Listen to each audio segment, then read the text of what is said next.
শ্ৰীমন্ত শংকৰ হৰি ভকতৰ জানা যেন কল্পতৰ তাহান্ত বিনাই নাহি নাহি নাহি আমাৰো পৰম গুৰু। ভক্তিৰসত বিধৌত ৰাজ্য আৰম্ভ হ'ল পবিত্ৰ ভাদ মাহ।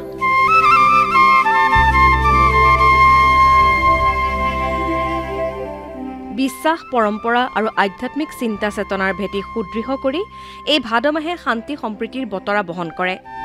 মহাপুৰুষ দুয়োজনৰ তিথি। তদুপৰি ভাদতেই জন্ম হৈছিল শ্ৰীকৃষ্ণৰ। সম্পূৰ্ণ মাহটোতে অসমৰ চৌদিশে সিঁচৰতি হৈ থকা নামঘৰ সত্ৰ আদিত হৰিনাম ধ্বনিৰে মুখৰিত হৈ থাকে।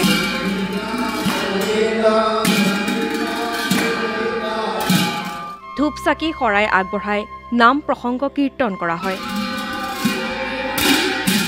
মহাপুৰুষ শ্ৰীমন্ত শংকৰদেৱৰ জন্মস্থান বটদ্ৰৱা থানত আধ্যাত্মিক পৰিৱেশৰ সৃষ্টি হয়। 14 প্ৰসংগৰ নাম কীৰ্তনত অংশ লয় ভক্ত দৰ্শনাৰ্থী।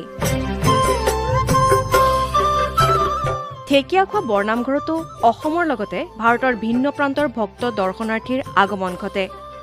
আৰম্ভ হৈছে 4 প্ৰসংগীয়া পালনামৰ।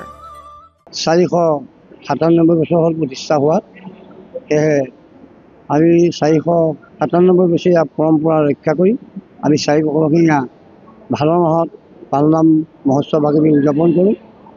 আৰু এই গুৰুজনৰ যি অক্ষয় বন্তি, এই বন্তিৰ তৰফৰ পৰা আমি অসমবাসী, ভাৰতবাসী, ভাৰতৰ বাহিৰত থকা যিসকল প্ৰবাসী তেখেতসকলকো আমি আশীৰ্বাদ প্ৰদান কৰিছোঁ। সকলো কুশলে থাকক।